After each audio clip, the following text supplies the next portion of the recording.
Vamos a hablar sobre responsabilidad administrativa de los trabajadores CAS.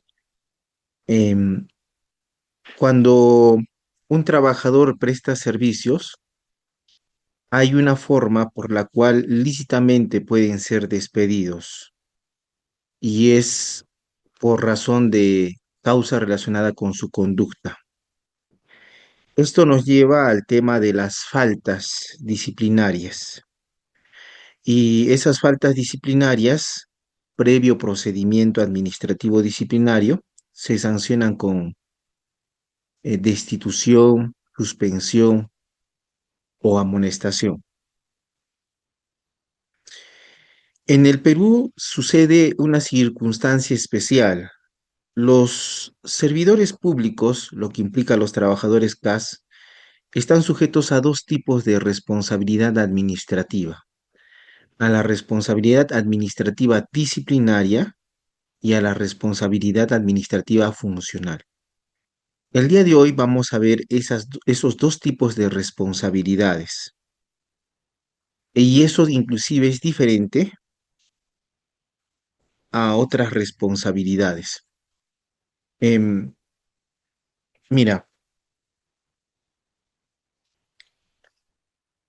un servidor público, por el principio de autonomía de responsabilidades, en principio está sujeto a tres responsabilidades: a la responsabilidad penal, responsabilidad civil y la responsabilidad administrativa. Esos tres tipos de responsabilidades son a las que está sujeto un trabajador estatal, lo que implica el trabajador CAS. Alguien podría decir el non bis in idem. Actualmente, el principio del non bis in idem implica una triple identidad. Identidad de sujetos, ustedes pueden decir, pero en el penal son los mismos sujetos. ¿Está bien? Identidad de hechos, en el penal son los mismos hechos. ¿Está bien? Y el tercer tipo de identidad es identidad de fundamento. Allí es donde ya no se afecta el non bis in idem, porque en la responsabilidad administrativa el fundamento se sustenta en el interés público de mantener a los servidores públicos rectos, honestos, conforme al Código de Ética de la Función Pública. En el proceso penal, el fundamento son los bienes jurídicos que tutela cada delito en el cual puede estar inmerso el trabajador CAS. Y en el caso de la responsabilidad civil, el fundamento es distinto porque se sustenta en una responsabilidad civil o una responsabilidad extra civil o extracontractual, ¿no? Disculpen, contractual o extracontractual. Como ves, los fundamentos son diferentes. Lo que he indicado, eso es lo que actualmente el Tribunal Constitucional acepta, la Corte Suprema acepta, y es lo que se maneja. Inclusive cuando vas a Europa y ves el código disciplinario de Italia, de la misma manera, el non bis in idem es diferente de los tres tipos de responsabilidad. El non bis in idem se referiría a que te abren un proceso administrativo disciplinario y a la vez te abren otro proceso administrativo disciplinario y te das cuenta que son los mismos hechos, los mismos sujetos, como en el caso que ya te abrieron un proceso administrativo disciplinario, ya prescribió y te vuelven a abrir posteriormente el mismo procedimiento administrativo disciplinario por los mismos hechos, mismos sujetos y el mismo fundamento, alegando que no ha prescrito. En esas situaciones existe ese non bis in idem. Ahora, ya viste que la responsabilidad penal y la civil en la que podría incurrir un trabajador CAS es diferente de la responsabilidad administrativa. Ahora, la responsabilidad administrativa, y es lo que puedes ver en la diapositiva, de los servidores públicos, que incluye los trabajadores CAS, en el Perú se divide en dos. O sea, no vayas a confundir responsabilidad administrativa disciplinaria nada más. La responsabilidad administrativa se divide en dos: la responsabilidad administrativa disciplinaria y la responsabilidad administrativa funcional. En el caso de la responsabilidad administrativa disciplinaria, es aquella que exige el Estado a los servidores públicos por las faltas tipificadas en la Ley del Servicio Civil, que es la Ley 30.057. En tanto, los trabajadores del Estado cometen esas faltas en el ejercicio de sus funciones o en la prestación de sus servicios.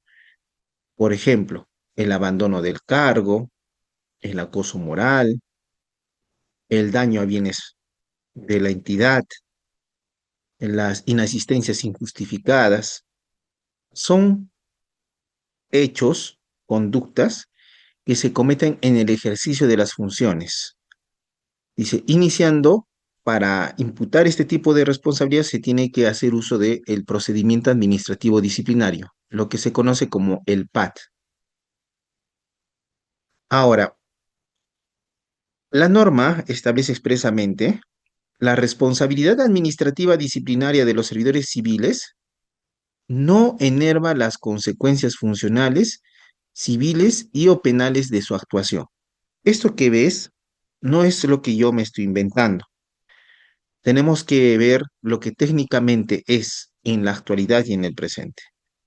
Con esto te está diciendo que es posible que los hechos que cometas podrían también implicar no solamente la responsabilidad disciplinaria, también la responsabilidad administrativa funcional, la civil y la penal. Es decir, que un servidor público podría estar incurso en cuatro responsabilidades. Pero en el caso de la responsabilidad administrativa disciplinaria y la responsabilidad administrativa funcional, debemos ver con mucho cuidado allí sí el principio de non bis in idem, porque sí podría ser violado y afectado. En el caso de la responsabilidad administrativa funcional, esta es la responsabilidad en la que incurren servidores y funcionarios por haber contravenido el ordenamiento jurídico administrativo y las normas internas de la entidad a la que pertenece. En específico, lo que esta responsabilidad administrativa funcional ventila son infracciones administrativas respecto de la eficiencia y eficacia de los recursos públicos del Estado, es decir, la afectación de los sistemas administrativos del Estado. Por ejemplo, yo soy un funcionario, un gerente municipal, y dispongo o firmo una resolución en donde autorizo el pago de incrementos remunerativos sin que exista una sentencia. Eso afecta el sistema administrativo de gestión fiscal de recursos humanos, porque la ley de presupuesto expresamente indica que está prohibido realizar incrementos remunerativos discrecionales. Entonces, allí ya se produce responsabilidad administrativa funcional y no la responsabilidad administrativa disciplinaria. Ahora, tampoco te preocupes mucho porque el hecho que te van a investigar tiene que tipificarse. No es porque yo cometí un hecho, me parece que puede ser parte de un sistema, ya voy a estar en la responsabilidad administrativa funcional. Porque para eso las infracciones administrativas de la responsabilidad administrativa funcional están previstas en la Ley Orgánica de Control del Sistema Nacional de Control y de la Contraloría General de la República. Entonces, allí vas a ver tipificadas las infracciones. Si tu conducta no tipifica en alguna de esas infracciones, se verifica si también tipifica en la ley 30.057. Si no tipifica en ninguna de las dos, entonces la conducta es atípica y no puede ser pasible de ninguna sanción disciplinaria o administrativa. Ahora, una característica de esta responsabilidad administrativa funcional es que se deriva del resultado de un servicio de control posterior. Como escuchaste, esta responsabilidad administrativa funcional está prevista en la Ley del Sistema Nacional de Control y de la Contraloría General de la República. Entonces, la Contraloría de la República ejerce un servicio público, que es el control gubernamental. Ese control gubernamental puede ser previo simultáneo y posterior. Es respecto de los hechos posteriores al ejercicio de los sistemas administrativos lo que podría dar lugar a un control posterior que deriva en un informe de control posterior. Ese informe de control posterior puede identificar la responsabilidad administrativa funcional y dar lugar al procedimiento administrativo sancionador, así se le llama, al PAS. Ahora, esto es importante. Ahora también, a veces el servidor, algunos servidores o administrados dice, voy a ir a quejarme a la OSI, pero cuando un poco le preguntas de qué te vas a quejar, entonces dice, es que me trata mal el servidor de mesa de partes. Voy a contra, que te trate mal el servidor de mesa de partes, eso tipifica como la falta prevista en la ley 30.057 sobre observar buen trato al público en general.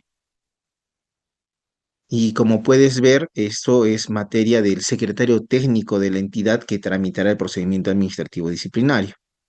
No tiene nada que ver con la Oficina de Control Interno, que es uno de los órganos de la Contraloría General de la República, que aparte del control previo, simultáneo y posterior, también ejerce el control interno y externo. El externo a cargo de la Contraloría y el interno a cargo de las oficinas de control interno. ¿Ya? Entonces, si digamos tú me dices, he visto que ese servidor viene, me he enterado que ha emitido una resolución por la cual han aprobado un proceso CAS sin tener el crédito presupuestario correspondiente para convocarlo. Eso sí es materia de responsabilidad administrativa funcional y eso se denuncia a la Oficina de Control Interno. Ahora, si tú te equivocas, tampoco como ciudadano, tal vez dices, uy, me equivoqué, le presenté al control interno. La ley 27444, que es protectora de los administrados, dice que si lo presentas a una autoridad incompetente, la autoridad incompetente tiene la obligación, no tú, de remitirlo a la autoridad competente. Entonces, la OSI deberá verificar, ah, no, esto es disciplinario y lo pasa al secretario técnico. Lo mismo, el secretario técnico, ah, no, esto es de la OSI y lo pasa. Tú no, nadie te puede gritar como administrado o como servidor público que presentaste la denuncia, porque eso es de oficio, lo debe hacer la administración pública. Veamos entonces ahora primero la responsabilidad administrativa disciplinaria. Esta responsabilidad administrativa disciplinaria se sustenta en la Ley 30.057 y el Decreto Supremo 040-2014-PCM. Ya, es la Ley del Servicio Civil y su reglamento. Adicionalmente hay una directiva, bueno, se pone versión actualizada de la Directiva 002-2015 sobre procedimiento administrativo disciplinario. Esas tres normas son esenciales para conocer el procedimiento administrativo disciplinario. También ya encontramos precedentes, informes técnicos del servir, pero en esencia todo gira en torno a la interpretación de las normas de la Ley 30.057 sobre materia disciplinaria, de su reglamento y de la versión actualizada de la Directiva 002-2015. Ya. Es importante que cuando hablemos del procedimiento administrativo disciplinario, nos centremos en los principios que lo orientan. Tanto la autoridad administrativa tiene que observar los principios y el administrado tendrá que exigir que la autoridad observe esos principios. Pues generalmente la defensa de los trabajadores del Estado, que incluye a los CAS, se sustenta en hacerle ver a la autoridad que está afectando principios del procedimiento administrativo disciplinario con el inicio de un procedimiento administrativo disciplinario. Ya. El primer principio es el principio de legalidad. Recuerda que estamos en el disciplinario. El procedimiento sancionador tiene principios similares, pero con algunas especificaciones, pero aplicables al procedimiento administrativo sancionador. Por ahora estamos viendo los principios del PAT. Legalidad. Dice, solo por norma con rango de ley cabe atribuir a las entidades la potestad sancionadora y las consecuencias administrativas que a título de sanción son pasibles de aplicar. Es decir, solamente una norma con rango de ley, una ley, un decreto legislativo, podrían decirle, tu entidad puede sancionar a los administrados. Y también solamente una norma con rango de ley podría decirle, las sanciones que puedes imponer son estas. Es decir, por reglamentos administrativos no se puede crear potestad sancionadora, por reglamentos administrativos no se puede crear sanciones.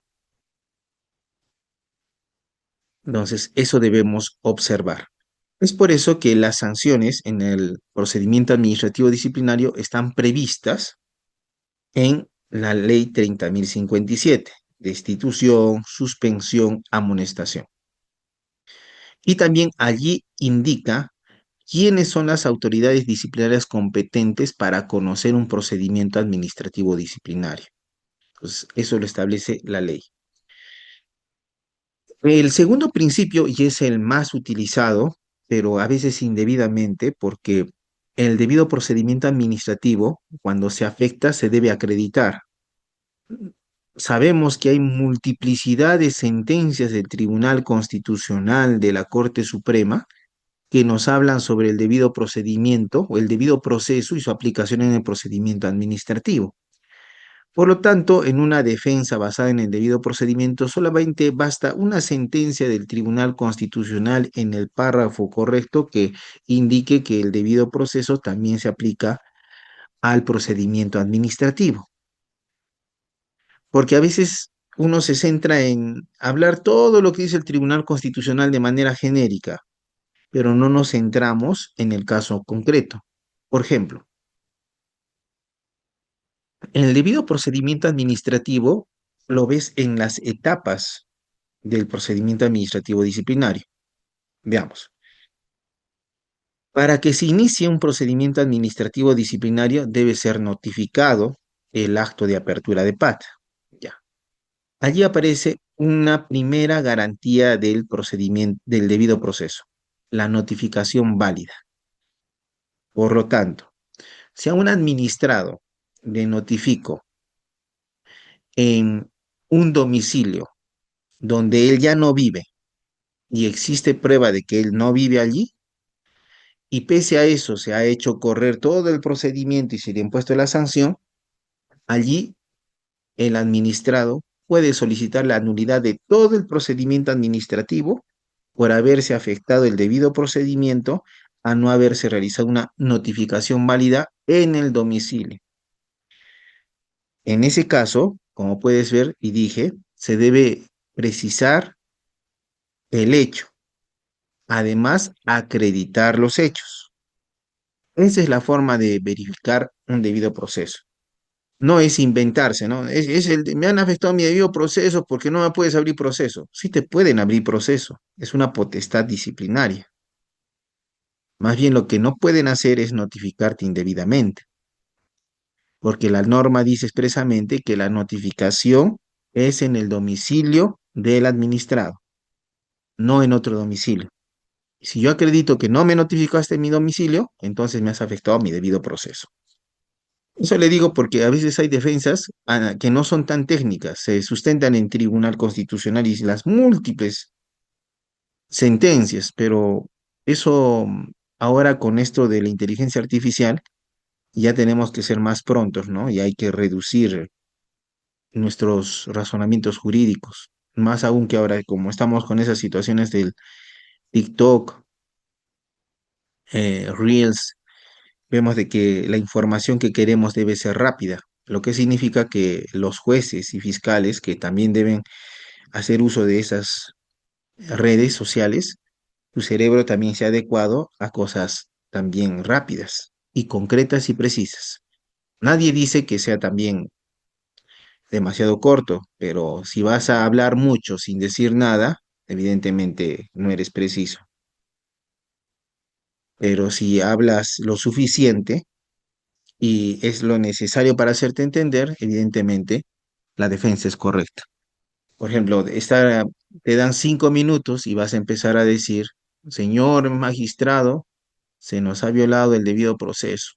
Teniendo en cuenta la sentencia del Tribunal Constitucional recaída en el expediente, que en el quinto considerando dice lo siguiente, procedo y leo, que se ha afectado el debido procedimiento en el presente caso previsto en el artículo tal de la Constitución que establece que el debido proceso. Este supremo órgano considera que el debido proceso se extiende no solamente a los procesos judiciales, sino a los procesos laborales, arbitrales, conciliadores y administrativos.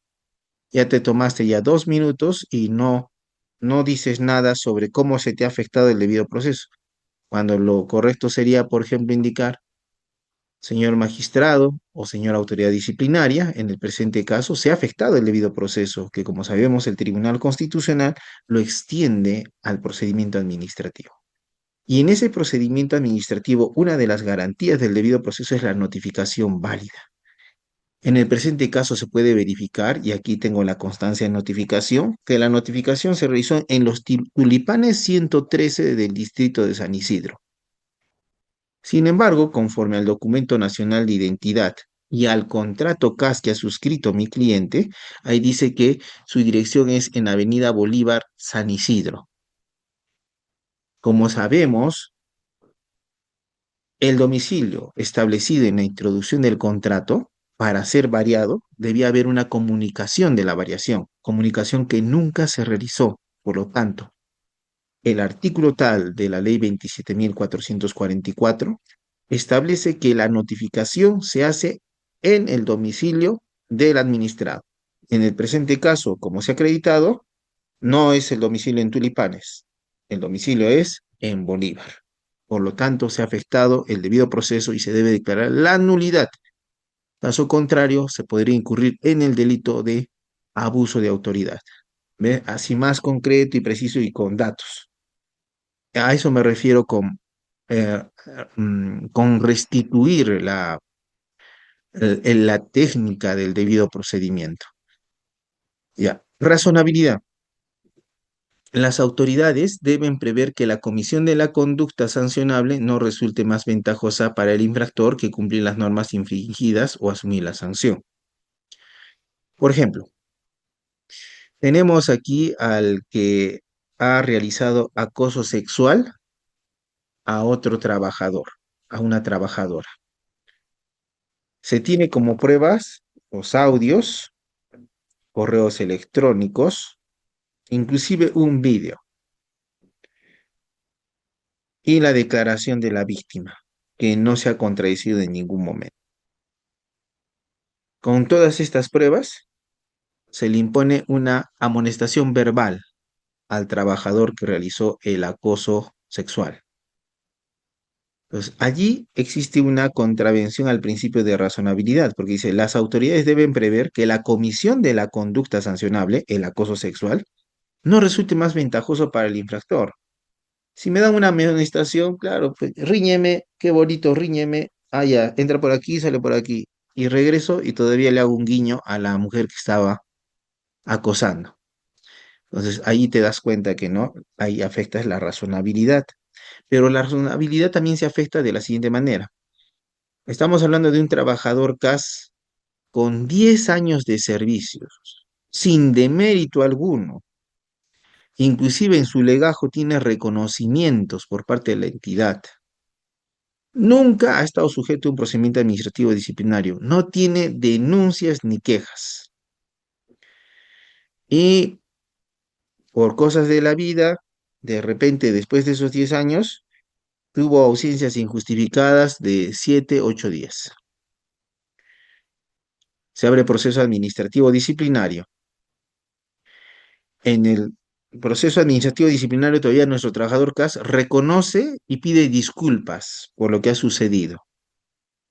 Presenta un informe psicológico indicando que está pasando por un momento difícil y está reconociendo. Pese a ello, la autoridad agarra y dice, no, en este caso, destitución. Ahí ves, en otro sentido, La comisión de la conducta no resulte más ventajosa para el infractor que cumplir las normas infringidas o asumir la sanción. En este caso se afecta la razonabilidad en el entendido que no se puede por esa conducta imponer una sanción tan alta, teniendo en cuenta los antecedentes del servidor. Entonces, esas situaciones son las que se pueden verificar con la razonabilidad. Otro principio es la tipicidad. Constituyen conductas sancionables las infracciones previstas expresamente en normas con rango de ley mediante su tipificación como tales. Aquí hay que precisar algo. Cuando la norma habla de la tipicidad, te dice de que las conductas deben estar previstas en norma con rango de ley.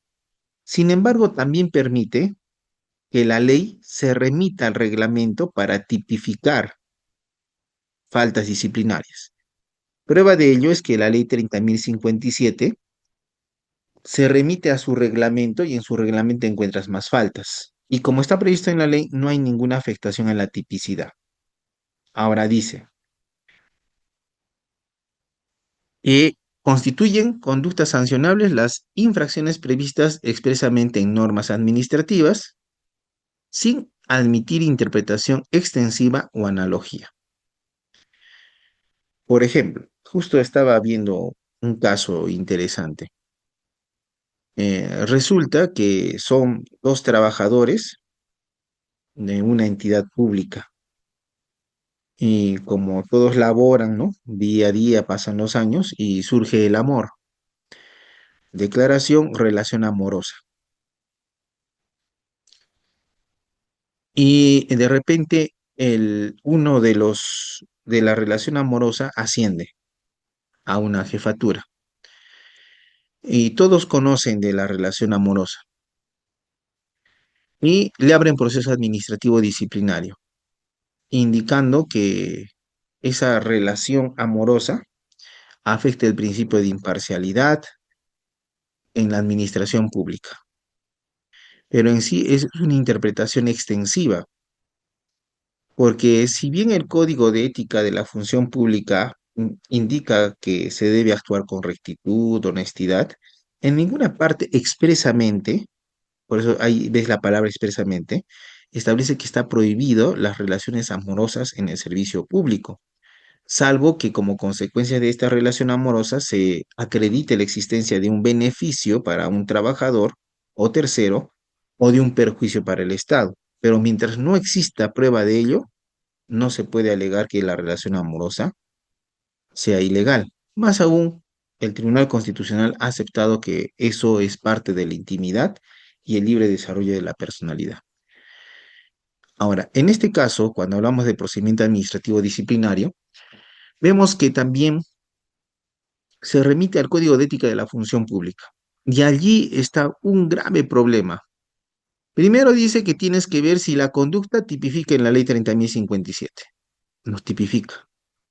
Después te dice, si no tipifica, corre ve en su reglamento. No tipifica. Si no tipifica, vete a la ley 27.444, que también establece un listado de faltas. No tipifica. Y allí dice, y si no tipifica en nada, te vas al Código de Ética de la Función Pública. ¿Cuál es el problema de irse al Código de Ética de la Función Pública? El Código de Ética de la Función Pública no establece descripción de faltas disciplinarias, solamente establece deberes, prohibiciones y principios. Nada más. Son normas primarias declarativas y eso se está usando para imponer sanciones. Y como ves, eso es como lo que dicen en el derecho penal, leyes penales en blanco, pero lo adaptaríamos leyes administrativas en blanco. Porque ¿quién va a decir cómo esa conducta puede estar tipificada allí? Pues allí hay un grave problema. Otro es el principio de irretroactividad. Dice, solo son aplicables las disposiciones sancionadoras vigentes en el momento de incurrir el administrado en la conducta a sancionar, salvo que las posteriores les sean más favorables. Entonces, si hoy cometo la conducta presuntamente infractora, las normas vigentes al momento de la comisión de esa conducta son las que se me deben aplicar en el procedimiento administrativo disciplinario. Ahora, a veces sucede lo siguiente. Sucede que, imaginemos un caso extremo. El plazo de prescripción es de 3 años. Justo habían pasado 2 años y 11 meses y se apertura el procedimiento administrativo disciplinario. Evidentemente no hay prescripción porque lo aperturaron y notificaron antes que vence el plazo de los 3 años. Está transitando el procedimiento administrativo disciplinario y se produce una modificación al plazo de prescripción, indicándose que ahora no es de 3 años, sino es de 2 años. Hay alguien puede decir, no, pero la norma que se debe aplicar es la que estuvo vigente al momento de los hechos, la que decía 3 años. Pero la misma norma indica, salvo que las posteriores le sean más favorables. Entonces, aun cuando esté en trámite, se aplicará la prescripción de los 2 años y se dispondrá el archivo del procedimiento disciplinario. Ese es el principio de irretroactividad. Otro es el principio de concurso de infracciones. Cuando una misma conducta califique como más de una infracción, se aplicará la sanción prevista para la infracción de mayor gravedad. Esto es el concurso ideal de faltas administrativas. ¿Cómo así tú dirás? En este concurso ideal de faltas administrativas o infracciones, la conducta del administrado tipifica no solamente en una falta, sino en varias faltas. Ya, en ese caso dice que si es que la conducta tipifica en varias faltas, se impondrá la sanción más grave prevista para la infracción de mayor gravedad. No será posible, por ejemplo, acá hay una amonestación, acá hay una suspensión y aquí hay una destitución. Ya, entonces, primero lo voy a amonestar, después lo voy a suspender 15 días y al último lo destituyo. No se puede hacer eso. Por este principio, lo único que puedo hacer es, ¿cuál es la sanción mayor? Destitución. Solamente podría ir por la destitución. Puedo atenuarla, pero no puedo dar, como te dije, al mismo tiempo tres sanciones, solamente una sanción. Entonces voy por la sanción mayor, destitución. Allí ya el administrado ya podrá ejercer su defensa, tal vez para atenuar y que la destitución se transforme en una suspensión o amonestación, de ser el caso. Pero con este principio está prohibido que le impongas más de una sanción por el mismo hecho.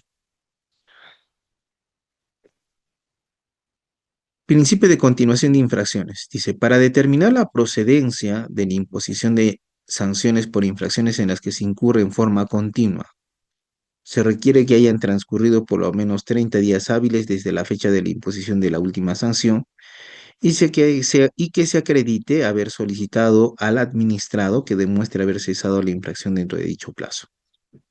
Se apertura un procedimiento administrativo disciplinario por, eh, por recibir dádivas indebidas. Em, Se le impone la sanción. El administrado, al ver que su sanción es de 5 días, no, no hace nada, lo deja consentir. Pero posteriormente nos damos cuenta que sigue recibiendo las dádivas y ya tenemos la prueba. Entonces ahí surge la pregunta, ¿le vuelvo a abrir otro procedimiento administrativo disciplinario así largazo? ¿O qué se podría hacer? En ese caso, aplica este principio de continuación de infracciones. Entonces, como es la misma infracción, entonces le debo requerir primero adecua tu conducta, si no, te puedo imponer otra vez una sanción. Eso lo hago dentro de los 30 días hábiles siguientes de haberse impuesto la sanción.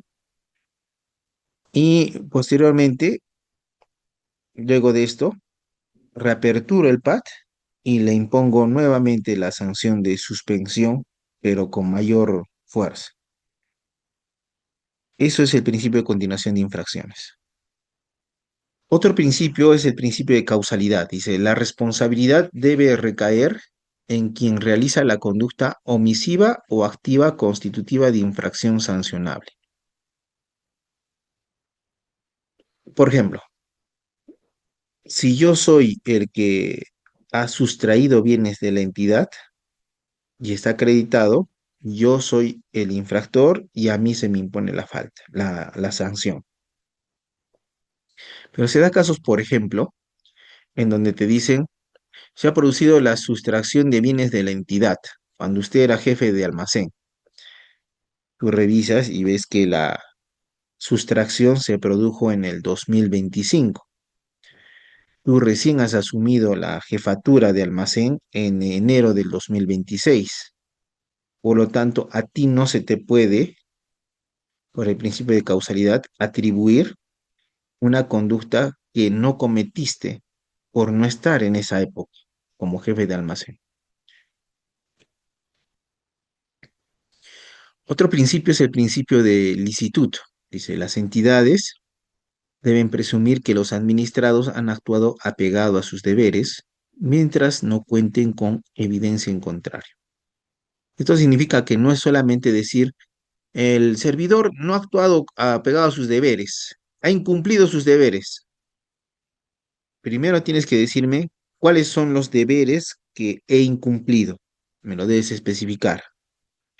Y luego que me especificas los deberes que he incumplido, me tienes que probar cómo es que los he incumplido. Si no pruebo los deberes incumplidos, principio de presunción de licitud. Ahora, no vayas a confundir este principio con el principio de presunción de inocencia. El principio de presunción de inocencia nos dice que se debe considerar al trabajador inocente durante todo el procedimiento administrativo disciplinario, en tanto no haya evidencia en contrario. O sea, yo no puedo tratarlo al trabajador gas iniciado el procedimiento como diciendo, ya es este es el faltoso. No puedo hacer eso.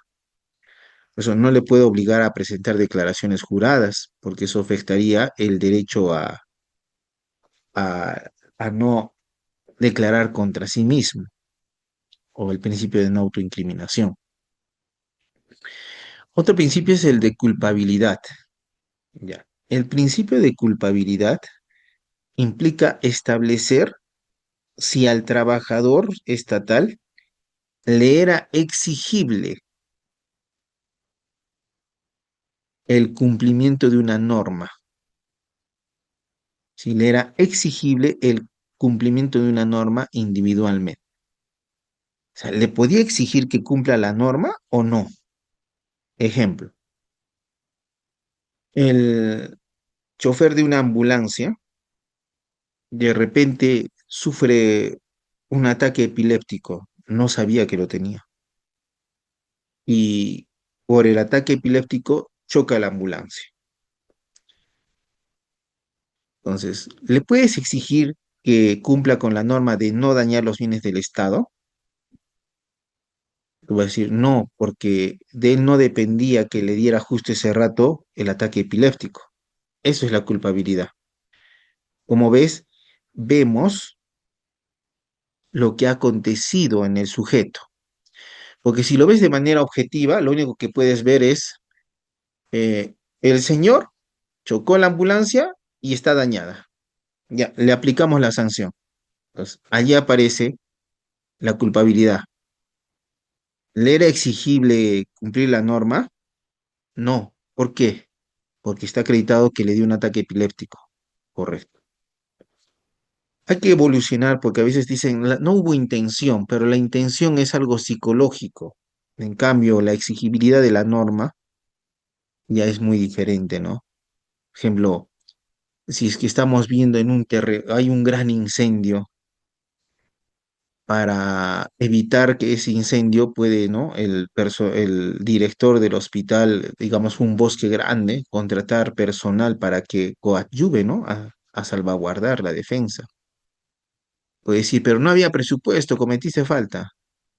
pero la norma no les es exigible porque había un hecho que tenía que afrontar.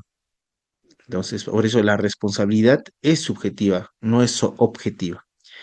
Y por último, el principio de non bis in idem. No se podrán imponer sucesiva o simultáneamente una pena y una sanción administrativa por el mismo hecho, en los casos que se aprecie la identidad de sujeto, hecho y fundamento. Por ejemplo, esto puede darse como cuando te abren proceso administrativo disciplinario, te imponen una suspensión de 2 meses, tú apelas. Como se ejecuta inmediatamente la sanción de suspensión, el Tribunal del Servicio Civil resuelve después de 8 meses y ya ejecutaron tu suspensión y declara nulo todo lo actuado y regresa a foja cero tu expediente. Dice de que van a abrir nuevamente el expediente. Pues tú dices, un momentito, creo que me estás abriendo otro procedimiento donde yo soy el mismo sujeto por los mismos hechos y el mismo fundamento y pretendes imponerme una nueva sanción que ya me ejecutaron. Allí ves un claro ejemplo de cómo sí se afecta el non bis in idem. Y ya, bueno, hay que olvidarnos de pensar de que me han abierto proceso penal. Hay que decir que nos afectan el non bis in idem. Eso ya no es útil por el principio de autonomía de responsabilidades. Ya. Entonces, ¿a quiénes se aplica el procedimiento administrativo disciplinario? Aquí ves lo que dice la norma, pero en sencillo, no se aplica a los funcionarios de alta dirección. En sí se aplica a los trabajadores CAS, a los trabajadores 728 del Estado, a los trabajadores 276, y como ya hay trabajadores de la Ley de Servicio Civil, también a ellos se les aplica. ¿Ya? Pero veamos esto, dice, el PAB se aplica a los funcionarios de designación y remoción regulada, un gerente municipal. Pero allí dice la excepción, defensor del pueblo, Contralor General de la República, miembros del Jurado Nacional de Elecciones, miembros del Jurado Nacional de Junta Nacional de Justicia, el jefe de la OMPE, el jefe de la RENIEC, los miembros del directorio del BCR y el SBS y AFP. En otras palabras, te está diciendo, se aplica a todos los funcionarios de designación y remoción regulada, salvo a los titulares de los organismos constitucionalmente autónomos. Segundo, se aplica a los funcionarios públicos de libre designación y remoción, con excepción de los ministros del Estado. Generalmente en las municipalidades, libremente escoges a tu gerente municipal y también libremente lo remueves. Entonces, a él se le aplica, a los demás no. También dice a los directivos públicos se le aplica. Eso puedes ver en tu ROP, digamos, ves tu cargo. Ah, me han puesto DS. Entonces eres directivo superior, que es el directivo público. A los servidores civiles de carrera, a los servidores de actividades complementarias son los obreros y a los servidores de confianza. No se refiere a funcionarios de confianza, como sería el ministro de Estado. Se refiere a los servidores de confianza o EC que están en el cuadro de asignación de personal. Como puedes ver, este procedimiento administrativo disciplinario no se aplica a los funcionarios públicos de elección popular directa y universal, como son el presidente de la República, el vicepresidente, los congresistas, en su caso también el gobernador regional, el alcalde. Todos los que son elegidos por voto popular no se sujetan al procedimiento administrativo disciplinario. Ellos se rigen por otros mecanismos sancionadores, ya sea por el Jurado Nacional de Elecciones o la responsabilidad administrativa funcional. Ese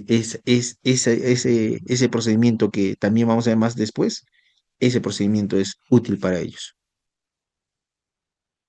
Por eso, cuando tú ves una irregularidad de los funcionarios de libre de elección, o bueno, elección voto popular, a la Contraloría informas o a la OSI de la entidad. Ya, ¿qué faltas? En este caso le hablamos de faltas disciplinarias, que son tramitadas a través del procedimiento administrativo disciplinario. En principio, Las faltas están previstas en el artículo 85 de la Ley del Servicio Civil, la Ley 30.057, y el artículo 98 del Decreto Supremo 040-2014-PCM. Allí están las faltas disciplinarias. Pero expresamente la norma nos dice que también se tramitan en el procedimiento administrativo disciplinario las faltas que están previstas en la Ley 27444, actualmente reguladas en el Decreto Supremo 006-2026-YUS, que es el texto único ordenado de la Ley 27444.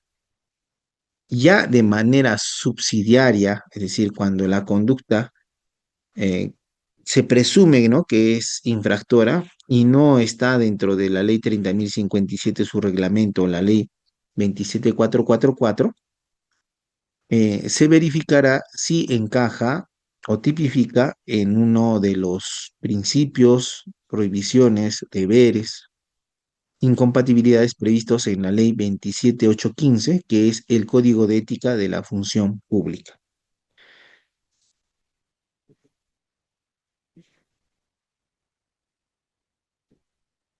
Veamos.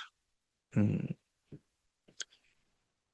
Antes de ver la sección, veamos las sanciones. Mira, como te dije, el procedimiento administrativo eh, disciplinario implica el inicio, la imputación de una falta. Todo el procedimiento administrativo disciplinario está destinado a acreditar la existencia de la falta. La acreditación está a cargo de las autoridades disciplinarias, porque el servidor está protegido por la presunción de inocencia y la presunción de licitud. Esta falta de acreditarse motiva el otro extremo, que es la sanción disciplinaria. En el procedimiento administrativo disciplinario se establecen tres sanciones, pero hay que hacer una precisión respecto de la amonestación. La amonestación puede ser en el régimen disciplinario de dos tipos, verbal o escrita. La verbal se efectúa por el jefe inmediato en forma personal y reservada y no implica procedimiento administrativo disciplinario. Repito, la amonestación verbal no implica procedimiento administrativo disciplinario.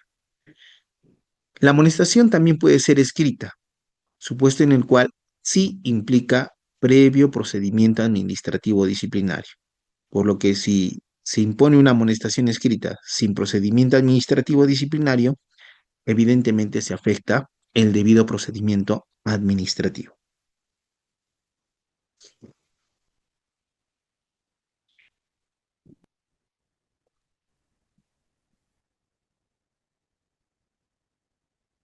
La segunda sanción, y ya va siendo mucho más grave, es la suspensión sin goce de remuneraciones de un día hasta 365 días o 12 meses.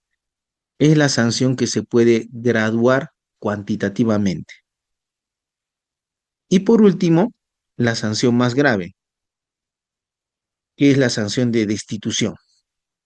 Esta sanción de destitución es aprobada por el titular de la entidad y esta destitución acarrea la medida de inhabilitación automática para el ejercicio de la función pública por un plazo de 5 años. Tanto la suspensión como la destitución se ejecutan a partir del día siguiente de la notificación de la sanción, aun cuando exista plazo para interponer recursos. Es una característica que está vigente. Sin embargo, respecto de la inhabilitación para trabajar en el Estado por 5 años solamente se aplicará una vez que se haya agotado la vía administrativa. Esto es, que se haya dado respuesta a un recurso de apelación.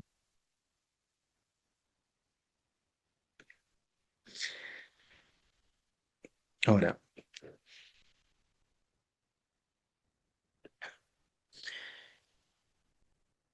eh, el procedimiento administrativo disciplinario está a cargo de las autoridades disciplinarias.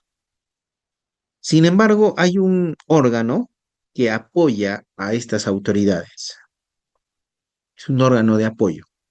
No es una autoridad, es un órgano de apoyo. Es el secretario técnico. Entonces, por eso dice, las autoridades del procedimiento disciplinario cuentan con el apoyo de un secretario técnico. El secretario técnico puede ser un servidor civil de la entidad como tal, que se desempeña como tal en adición a sus funciones. ¿A qué se refiere esta parte? Sucede que algunas entidades, tal vez por tema presupuestario, no pueden contratar un secretario técnico.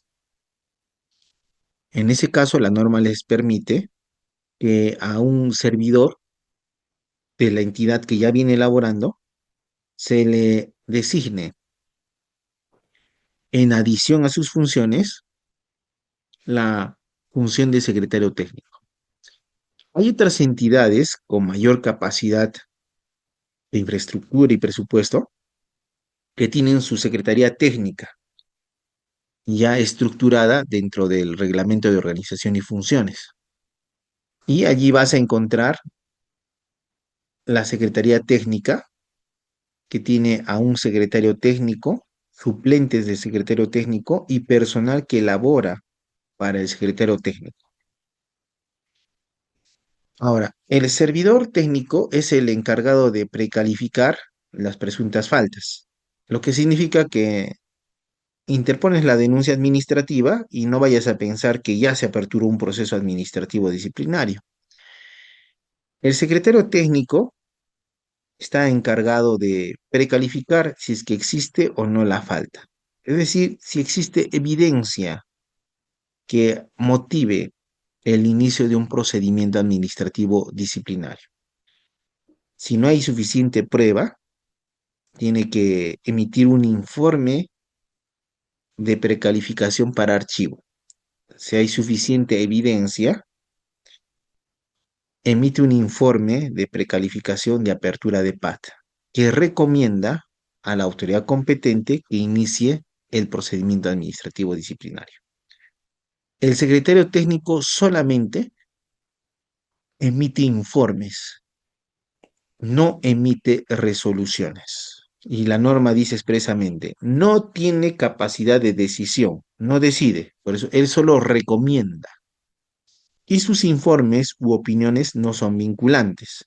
Es decir, que si bien puede decir que se archiva porque la denuncia no tiene pruebas, puede venir otro secretario técnico y como no es vinculante ese informe, puede aperturarlo, si es que hay pruebas. De la misma manera, si es que el secretario técnico le remite el informe para que aperture en PAT a una autoridad, esa autoridad puede todavía evaluar si en verdad corresponde abrir proceso PAT o en su caso fundamentar e indicar que no se va a aperturar. Eso se debe a que los informes del secretario técnico no son vinculantes. Ahora, como escuchaste, hemos hablado de las autoridades disciplinarias del PAT. Las autoridades disciplinarias del PAT, como te dije, se apoyan en el secretario técnico. Dirás, pero ¿por qué? Eh, en principio, no vas a confundir, porque a veces hay colegas penalistas que transitan al disciplinario. Pues un poco lo quieren penalizar el procedimiento disciplinario, eh, olvidando que no es un proceso penal y no hay defensa cautiva. Tú dirás, ¿qué significa eso? Que las autoridades no necesariamente son abogados. El secretario técnico se le dice que se recomienda que sea abogado, o tal vez no lo es. Y también los jefes inmediatos que pueden conocer no necesariamente son abogados. El titular de la entidad tal vez es un médico y no es un abogado. Entonces, y también el servidor tal vez dice, yo no voy a hacer, no me alcanza dinero para un abogado. Entonces, ¿qué sucede? En el caso del el servidor tiene todas las garantías del debido proceso. Nadie le obliga a tener abogado. Así es que él puede presentar sus descargos como él considere. Él puede hacer su informe oral como él considere, usando su sentido común. Y las autoridades deben respetar el ejercicio de su derecho de defensa. No pueden burlarse, no pueden ser sarcásticos, irónicos, ni tampoco indiferentes a lo que diga el servidor, porque es un proceso que se rige por el principio de dignidad de la persona humana. O sea, considerar a la persona como un fin, no como un medio. Eso creo que todos lo entendemos hasta sin ser abogados. No podemos considerar a las personas como objetos. Ya. Entonces, por otro lado, las autoridades disciplinarias también ante esa situación de poco judicializar los procesos administrativos disciplinarios, un poco ya les da miedo, porque a veces el servidor se contrata a su abogado y el abogado empieza a hablar todo del Tribunal Constitucional, que las casaciones, y un poco se amedrenta el jefe inmediato, el jefe de recursos humanos o el titular de la entidad. Pero en ese caso, ellos no tienen que preocuparse más que de las pruebas. Las pruebas en el procedimiento administrativo disciplinario es lo único que implica para destituir o imponer una sanción de suspensión o amonestación. Si no hay pruebas, evidentemente no fuerces la figura y hay que archivar. Pero si hay pruebas evidentes, tú aceptas los documentos que te presente el administrado. Recuerda, puede hacer descargo, puede hacer uno, dos, tres, cinco, 10 escritos. Todo eso lo atiendes y lo puedes pasar en el acto administrativo final, donde se impone la sanción. Entonces, ahí puede decirte alguien, no, no, pero te has olvidado de dos escritos que presentó, ya es nulo ese efecto del proceso. Allí lo que se aplica es el principio de conservación de los actos administrativos.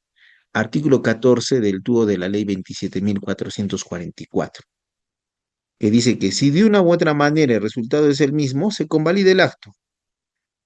O sea, ¿a qué se refiere? Por eso que a veces las autoridades dicen, acá ya están los videos, los chats, esto es evidente, pongo sanción. No, pero no se ha verificado que he presentado una prueba prohibida, que he presentado acá la abstención, que he pedido esto, lo otro, es nulo porque no se ha tipizado bien. Bueno, y tú ya sancionaste, ¿no? La ley dice, puedes apelar, apela. El Tribunal del Servicio Civil, que ve suspensiones y destituciones, lo mismo, va a evaluar las pruebas. Y si es que hay pruebas evidentes, por ejemplo, de acoso sexual, confirma. Y ya el servidor, si considera, ya se va a un contencioso administrativo. Y en el contencioso administrativo, bueno, allí sí ya puede ejercer una defensa, ¿no? Pero siempre el juez también no se va a centrar tanto en la forma del procedimiento administrativo disciplinario, sino primero va a ver el fondo, es decir, cometió o no la falta. Claro, si es que hay una evidente violación del debido proceso que no admite argumentaciones, entonces en ese caso se debe declarar la nulidad.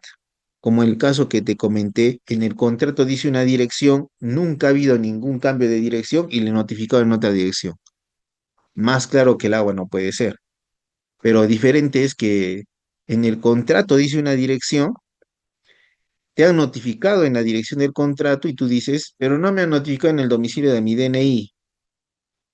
Ahí es cuestionable. ¿Le debieron notificar en el DNI o él debió comunicar a la autoridad el cambio de su domicilio? Ante esa duda, ya lo que va a primar es la interpretación a favor del interés público. Recuerda que es derecho administrativo y en el derecho administrativo las interpretaciones son a favor del interés público. También eso es importante antes de continuar. No confundas un proceso penal con el proceso disciplinario. En el proceso penal tiene tantas garantías y también, digamos, solamente una prueba no se actúa, se puede declarar la nulidad de todo el juicio. Entonces, tú dices, igualito se debe hacer. No, es que el fundamento es diferente. En un proceso penal, lo que está en juego es la libertad individual de la persona. Debajo de la dignidad está la libertad individual y recién aparecen los derechos. Por eso es que es tan estricto el proceso penal, por eso que hay tantos principios, ahí hay que observar hasta lo mínimo, hasta se discute si la pericia ha sido idónea o no. En el disciplinario, lo que se busca es cautelar el interés público. ¿Y cuál es el interés público de toda la sociedad peruana? Tener a los servidores públicos idóneos para ostentar un cargo público, porque con el dinero de los ciudadanos se paga su remuneración. Como ves, allí no hay nada que, si te destituyen, puedes irte al sector privado. Si te suspenden, espera que te termine la suspensión y puedes seguir prestando servicios. Si te amonestan, bueno, me amonestaron, irá a legajo. Esas son las consecuencias, pero no te van a afectar tu libertad individual. Por eso es que es muy diferente las defensas. Un penalista no puede ejercer una debida defensa en un disciplinario. El penalista tal vez te va a decir, hay que hacer ver la prescripción, hay que ver el debido proceso. Más bien el disciplinario te puede decir, mira, hay suficiente prueba. Y te pregunta, ¿se cometió esto? Sí. ¿En qué circunstancias? En estas circunstancias.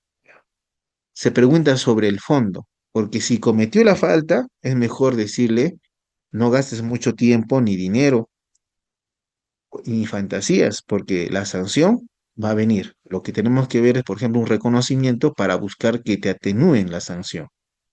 Entonces, eso es lo que es estrategias totalmente diferentes. Pues el penalista lo va a ver como que te están quitando la libertad, pero no te quitan la libertad, más bien tienes que demostrarle al Estado que tú no cometiste la falta, que tú eres un servidor, que tú estás ahí digno para seguir prestando servicios al Estado. Por eso cuando hay uno que hay pruebas de acoso sexual, evidentemente él quiere penalizarlo. La prueba prohibida que no me han dicho, ¿no? Si está la prueba allí, todo el mundo va a decir, es que no eres idóneo para estar en un cargo público, lamentablemente, por tus conductas lascivas que tienes. Entonces, eso es lo que tiene que verse. Igual cuestionables, por ejemplo, cuando presentas un documento falso para acceder. A veces tú dices, yo necesitaba. Todos entendemos que tenemos necesidad, pero no te están aperturando el proceso administrativo disciplinario respecto de que tú eres un buen servidor después de haber ingresado, sino que como presentaste un documento, lo más probable es que con ese documento te declararon apto. O sea, a través de un engaño te declararon apto.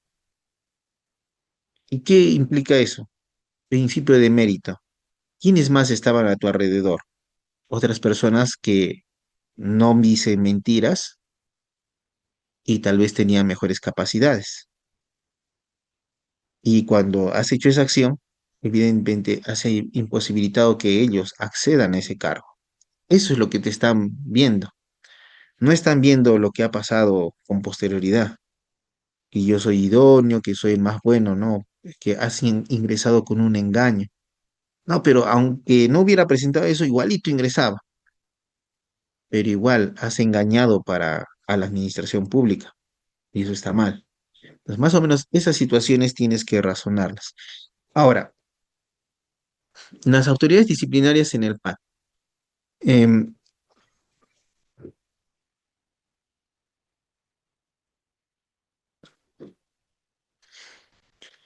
en el informe de precalificación del secretario técnico que recomienda el inicio de PAT, allí también se indica la posible sanción, posible sanción.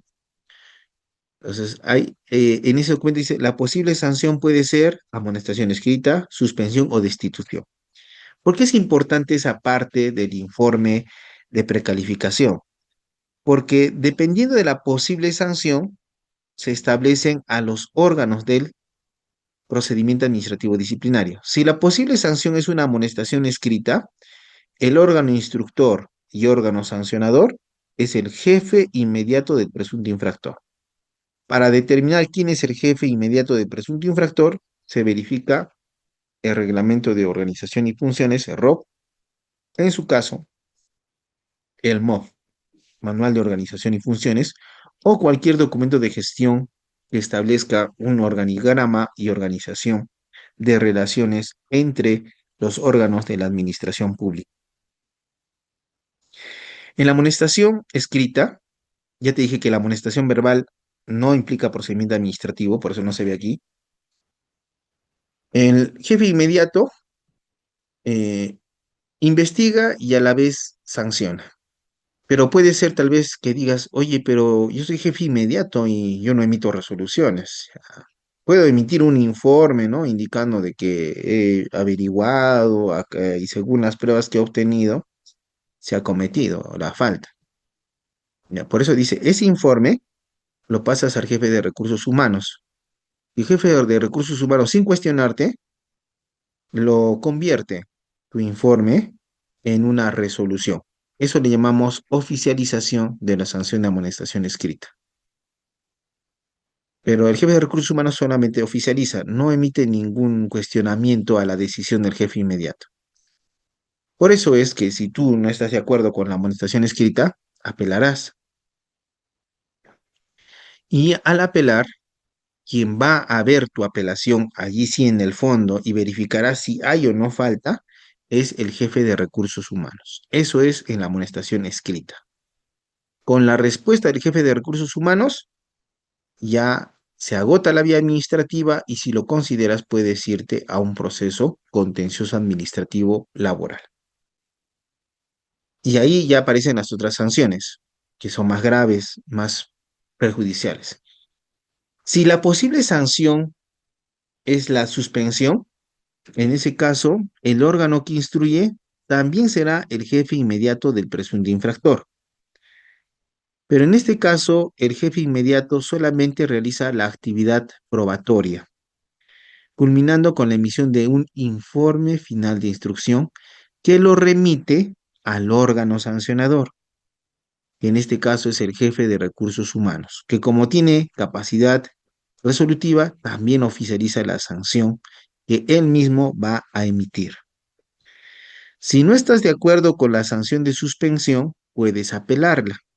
Y en este caso, la apelación va y lo resuelve al el Tribunal del Servicio Civil. Otra posible sanción es la de destitución. En la destitución, que es la sanción más grave, el órgano que instruye es el jefe de recursos humanos. Él va a investigar. Culmina emitiendo el informe final de instrucción y lo remite al titular de la entidad, porque el titular de la entidad es el órgano sancionador y que también, al tener capacidad resolutiva, oficializa la sanción. Impuesta la sanción de destitución por el titular de la entidad y no estando de acuerdo el servidor, puede apelar y la apelación irá al Tribunal del Servicio Civil. Por eso es que las resoluciones en materia disciplinaria del Tribunal del Servicio Civil se limitan a sanciones de suspensión y sanciones de destitución.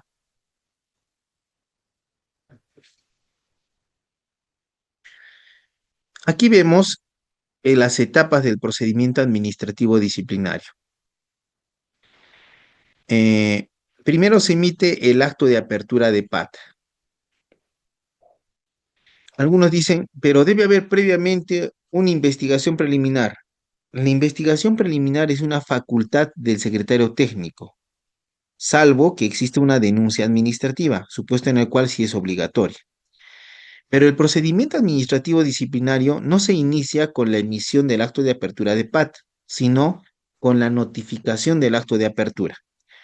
Por eso se dice que se suspende el plazo de prescripción no con la emisión del acto de apertura, sino con la notificación del acto de apertura de PAT.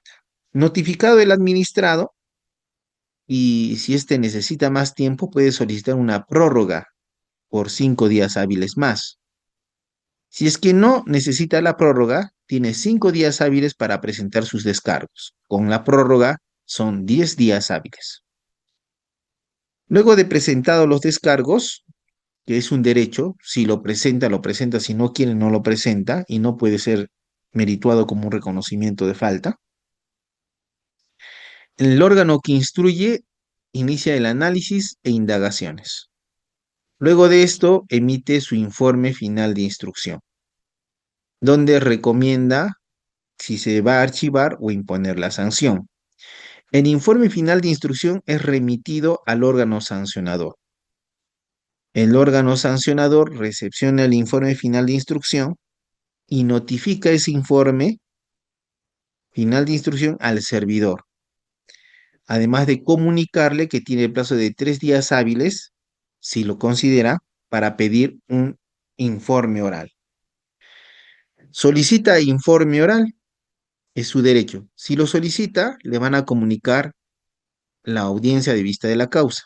Puede ser virtual o presencial.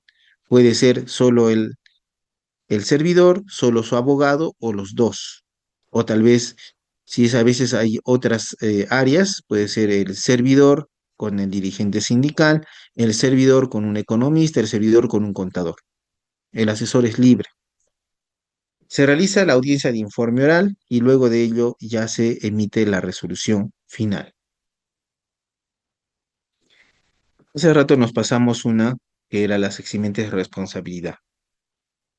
Em, es posible que te aperturen PAT y siempre es importante verificar si no existe alguna eximente de responsabilidad. La autoridad debe verlo de oficio, pero también es importante que como servidor conozcas y de ser posible alegues para ponerle en autos a las autoridades. Por ejemplo, incapacidad mental, como el caso del chofer con epilepsia, caso fortuito o fuerza mayor, una carga laboral muy extensa, el ejercicio de un deber legal, función, cargo o comisión encomendada. Entonces ahí el deber legal era cumplir con los actos administrativos. Ahora te están indicando que no debías cumplirlo, pero la ley dice que tú tienes que cumplir con los actos en tanto no se declaren nulos. El error inducido por la administración pública, te emiten un memorando que te dice que puedes salir de vacaciones. No te indicó el plazo, tú pensaste que ya debías irte de vacaciones, te fuiste y después te abren proceso por ausencias injustificadas. Es un error inducido por la administración. Después, la actuación funcional en caso de catástrofe o desastres que hubieran determinado la necesidad de ejecutar acciones para evitar la inminente afectación de intereses generales. Por ejemplo, el director de un hospital tuvo que hacer uso de saldos presupuestales para evitar que se produzca una afectación por el fenómeno del niño en el hospital. La actuación funcional en privilegio de intereses superiores de carácter social cuando se hubiera requerido la adopción de acciones para evitar su inminente afectación. Una huelga de los médicos en el hospital, muchos pacientes que piden que se les pague sus beneficios, ordena el pago de beneficios. Allí hay responsabilidad, no la habría porque hay un eximente, ¿no? Tiene que cautelar la salud de los ciudadanos. En este caso se habla de la prescripción, pero en el PAT existe varios tipos de prescripción. La prescripción larga, que se computa desde la comisión de la falta y que es de 3 años. La prescripción corta, que se computa desde que tomó conocimiento la Oficina de Recursos Humanos de la entidad. Pues por eso hay que estar atento y saber cuándo tomó conocimiento de los hechos la Oficina de Recursos Humanos. Si tomó conocimiento hace más de un año y recién te han aperturado el PAT, hay prescripción. En el caso de exservidores, el plazo de prescripción es de 2 años, contados a partir de que la entidad conoció de la comisión de la infracción. Tanto la prescripción corta como la de los exservidores no excluye la prescripción larga, por si acaso. Si se produce la prescripción larga y no hay todavía la prescripción para exservidores, ya existe prescripción porque la larga es la que va a primar. Y la prescripción del procedimiento administrativo. Esta prescripción implica que entre el inicio del PAT, notificación del PAT, Y la emisión, no notificación, y la emisión de la resolución final no puede haber más de un año. Por lo tanto, si el día 25 de mayo del 2026 me inician el PAT, yo tengo como autoridad para emitir mi resolución hasta el 25 de mayo del 2027. Si yo emito la resolución el 26 de mayo del 2027, ya ha prescrito el procedimiento administrativo. Ojo, el cómputo de los años se hace de fecha a fecha. No van a cometer el error de ponerse a calcular en días usando calculadoras en el Internet. Ese cálculo está previsto en la ley 27444. Los recursos administrativos se interponen en el plazo de 15 días hábiles. Procede en estos casos el recurso de reconsideración si tienes nueva prueba y el plazo para resolverlo es de 15 días hábiles. El caso de recurso de apelación es por cuestiones de puro derecho o por interpretación distinta de pruebas. No excluye que tú puedas ofrecer prueba documental para que lo vea el Tribunal del Servicio Civil. A diferencia de la reconsideración, que no solamente admite la prueba documental, sino todo tipo de prueba. Y ojo, no vayas a pensar que voy a interponer mi recurso y no me van a aplicar la sanción de suspensión o destitución. Aun cuando presentes los recursos o estés en el plazo, la interposición de los medios impugnatorios no suspende la ejecución del acto impugnado. Y con eso pasamos a la responsabilidad administrativa funcional.